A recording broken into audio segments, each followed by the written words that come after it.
अस्सलाम वालेकुम वरहमतुल्लाहि वबरकातुहू। तो चलिए आज बात करते हैं वसीले के हवाले से कि वसीले की क्या अहमियत है। तो चलिए शुरू करते हैं। वसीले के बिना खुदा भी नहीं मिलता, ये तो सबको पता है।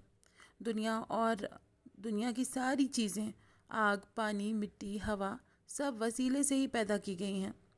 खुदा कादिर मुतलक है, जो चाहे कर सकता है।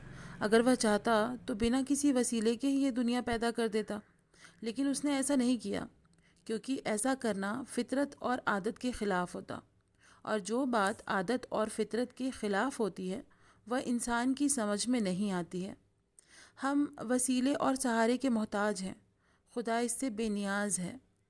उसने अपनी इबादत हमारे ऊपर फ़र्ज़ फरमाई, लेकिन उसे हमारी इबादतों की ज़रूरत नहीं, बल्कि ये सब हमारे फ़ायदे के लिए हैं।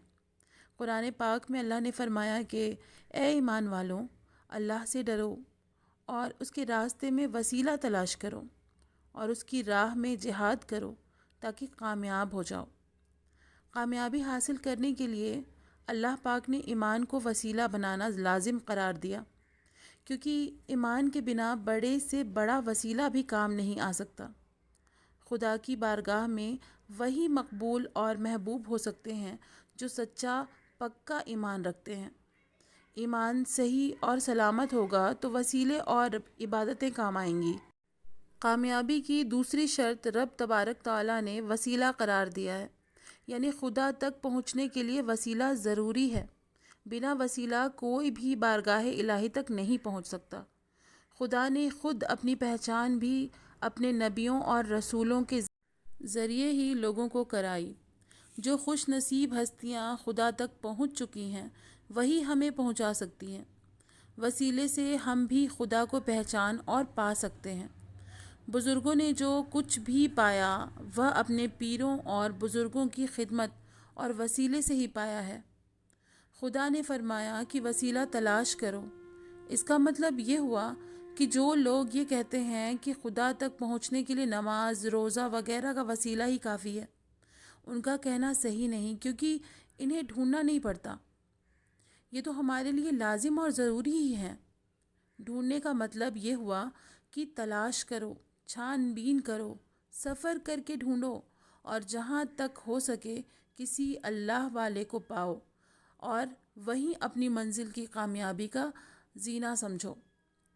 अल्लाह के नेक बंदों के वसीले से रसूल की अज़मत की पहचान होती है, और रसूल के वसीले से ही इंसान खुदा को पहचान सकता है। बेशक खुदा ने हमें अपनी पहचान अपने प्यारे रसूल के वसीले से कराई। अपना कलाम कुरान पाक हमें अपने महबूब रसूल करीम सल्लल्लाहु ताला अलैहि वसल्लम के वसीले से ही अता फरमाया। इन हकीकतों को सामने रखकर हमें यह यकीन दिलाया गया कि दुनिया और आखिरत की कामयाबी बिना वसीले के मुमकिन नहीं।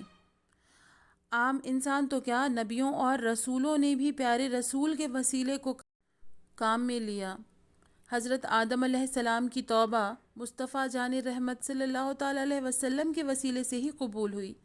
हज़रत मूसा अलैहिस्सलाम भी मोहम्मद अरबी मुस्तफ़ा सल्लल्लाहु ताला अलैहि वसल्लम के वसीले से दुआएं मांगा करते। खुदा ने कुरान में हमें यही तालीम दी कि ए ईमान वालों, अगर तुमसे कोई गुनाह हो जाए तो मेरे रसूल के वसीले से मेरी बारगाह में तौबा करो। अगर तुम्हारे प्यारे रसूल तुम्हारे लिए सिफारिश फरमा देंगे तो मैं तुम्हारी तौबा ज़रूर कबूल कर लूँगा। इसका मतलब ये हुआ कि बंदों के मामले में खुदा अपने प्यारे रसूल की मर्ज़ी मालूम करना चाहता है कि मेरे रसूल क्या चाहते हैं। सुभान अल्लाह।